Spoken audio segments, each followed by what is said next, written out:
আসসালামু আলাইকুম। আমরা একটি কমন সমস্যা নিয়ে আজকে কথা বলতে যাচ্ছি। আসলে যেটি ঘরে, ঘরে দেখা যাচ্ছে সেটি হচ্ছে চুলকানি রোগ। আমরা অনেকেরই ধারণা যে করোনা ভ্যাকসিন দেওয়ার পর থেকে মানুষের শরীরে আসলে এইরকম ধরনের চুলকানি ছড়িয়ে যাচ্ছে।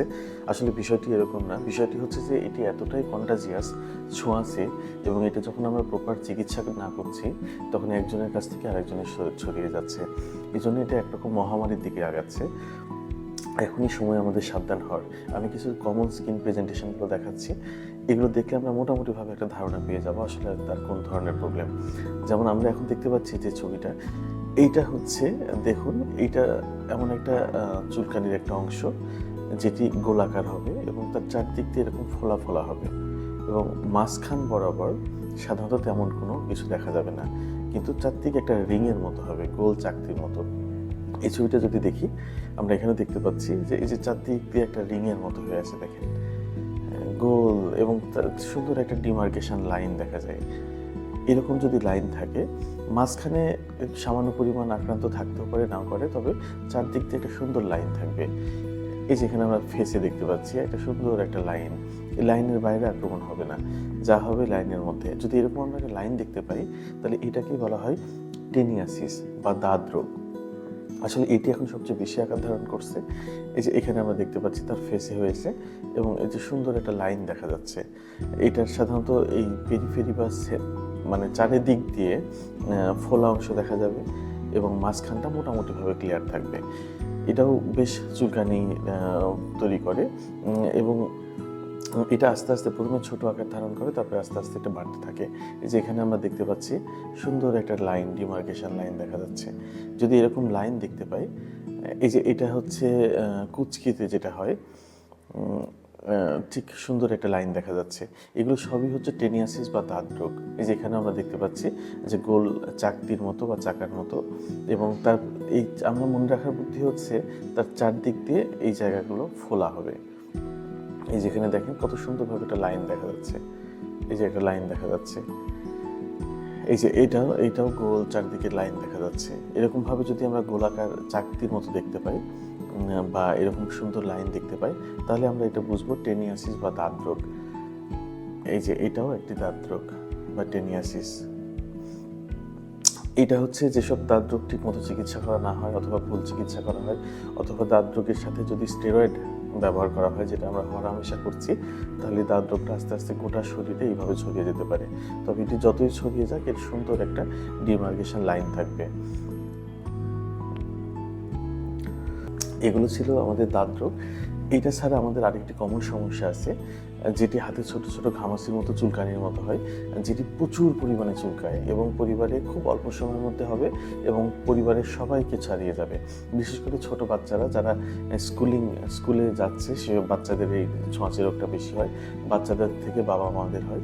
এই রোগ চেনার বুদ্ধি হচ্ছে যেটা ছোট ছোট ঘামাচির মতো হবে, প্রচুর পরিমাণে চুলকাবে এবং চাপ দিলে পানি বের হবে। কখনো কখনো এটা ইনফেকশন হয়ে গেলে এর মধ্যে থেকে পুঁজের মতো ঘন এক ধরনের তরল পদার্থ বের হতে পারে। এটা সাধারণত হাতে হয়, বগলে হয় এবং এটা সারা শরীরেও হতে পারে। আমরা এখানে দেখতে পাচ্ছি পিঠের একটা অংশে, হাতের পেছনের অংশে এরকম হচ্ছে। আমরা এটা চেনার বুদ্ধি হচ্ছে যে এর কোনো চাকা হবে না, এটা ছোট ছোট গোল গোল আকৃতি হবে, ছোট ছোট হবে ঘামাচির মতো এবং প্রচুর পরিমাণে চুলকাবে, বিশেষ করে রাত্রেবেলা বেশি চুলকাবে। এই যে আমরা দেখতে পাচ্ছি এটা পেটের সামনের অংশে প্রচুর পরিমাণে ছোট ছোট ছোট ছোট দানাদার দানাদার হবে। আমাদের দাঁতের সাথে এটা পার্থক্য করার বুদ্ধিই হচ্ছে যে এটার কোনো চাকা থাকবে না, এটা ছোট ছোট ছোট ছোট ছোট ঘামাচির মতো হবে।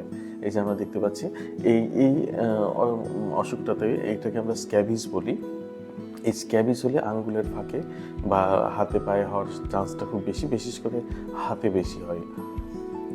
আচ্ছা, এই দুইটা রোগ নিয়ে আমাদের খুবই কনফিউশন থাকে এবং এরা প্রচুর পরিমাণে চুলকানি তৈরি করে। একটি হচ্ছে দাঁত রোগ আর একটি হচ্ছে স্ক্যাবিস। আসলে দাঁত রোগ স্ক্যাবিস দুটাই 100% ভালো হয়, সম্পূর্ণরূপে ভালো করা সম্ভব যদি আপনি প্রপার চিকিৎসা করেন। আর যদি আপনি চিকিৎসা না করেন তাহলে আপনার এই রোগ ভালো তো হবেই না, বরং আস্তে আস্তে ছড়িয়ে যাবে এবং বিশাল আকার ধারণ করবে।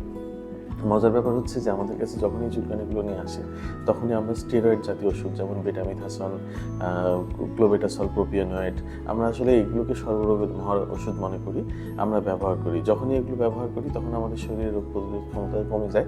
সাময়িকভাবে আমরা একটু আরাম পেলেও আমাদের ইনফেকশনটা ভেতরে ভেতরে অনেক বেশি পরিমাণ ছড়িয়ে পড়ে, তখন আমাদের এটা কন্ট্রোলের মধ্যে থাকে না।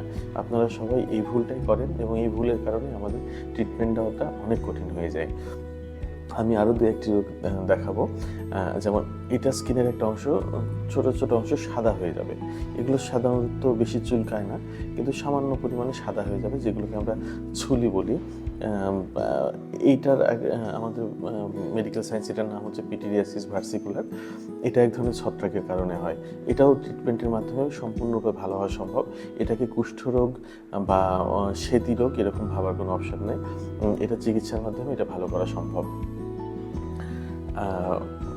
এইটা একটা রোগ, এটাতে আমরা দেখছি স্কিনের একটা অংশ একদম পুরোপুরি সাদা হয়ে যাবে, কোনো চুলকানি থাকবে না, কোনো অনুভূতি শূন্য এরকম হবে না, একদম সব কিছু স্বাভাবিক থাকবে, কিন্তু স্কিনের উপরে যে সাধারণ মানুষের গায়ের রং সেটা থাকবে না, এটা ধবধবে সাদা হয়ে যাবে। এটাকে আমরা বলি ভিটিলিগো বা শ্বেতরোগ। এই যেটা আমরা দেখতে পাচ্ছি, আসলে ভিটিলিগো বা শ্বেতরোগ এটাও চিকিৎসার মাধ্যমে ভালো করা সম্ভব। তবে যদি অনেক বেশি পরিমাণ ছড়িয়ে পড়ে তাহলে এটা খুব ডিফিকাল্ট এটাকে কন্ট্রোলে আনা। আমরা দেখতে পাচ্ছি এটা হচ্ছে শ্বেতরোগ। এইটি একটি রোগ, এটি আসলে পিটিরিয়াসিস ভার্সিকুলার বা ছুলি না এবং শ্বেতরোগও না। এটা আমরা দেখব যে এখানে কিছু কিছু সাদা সাদা বা হালকা রঙের এরকম প্যাচ টাইপের থাকবে, অর্থাৎ এই অংশগুলোর মধ্যে একটা ইম্পর্টেন্ট বিষয় হচ্ছে এটা অনুভূতি শূন্য থাকবে। এখানে যদি আমরা পিন প্রিক করি তাহলে সে কোনো অনুভূতি পাবে না, মশা কামড়ালে বুঝতে পারবে না, বা কোনো ধরনের চুলকানি হবে না এখানে, এবং চুলকালেও কোনো রকম অনুভূতি থাকবে না। এইটাকে আমরা বলি কুষ্ঠরোগ বা লেপ্রোসি। লেপ্রোসি এরকম হতে পারে, এই যে আমরা দেখতে পাচ্ছি এটা বেশ ভয়ঙ্কর রোগ। লেপ্রোসি চিকিৎসা করলে 100% ভালো হয়, কিন্তু চিকিৎসা না করলে এটি বিশাল আকার ধারণ করতে পারে। ইভেন লেপ্রোসি মানুষের রগ নষ্ট করে দেয়, মানুষের স্বাভাবিক শরীরের গঠন নষ্ট করে দেয়। অনেকের ধারণা ছিল যে কুষ্ঠরোগ যেটি, এটি আসলে একটি ঈশ্বরের পক্ষ থেকে একটা অভিশাপ। তো যাই হোক, এগুলো এখন চিকিৎসার মাধ্যমে পুরোটাই ভালো করা সম্ভব। ধন্যবাদ।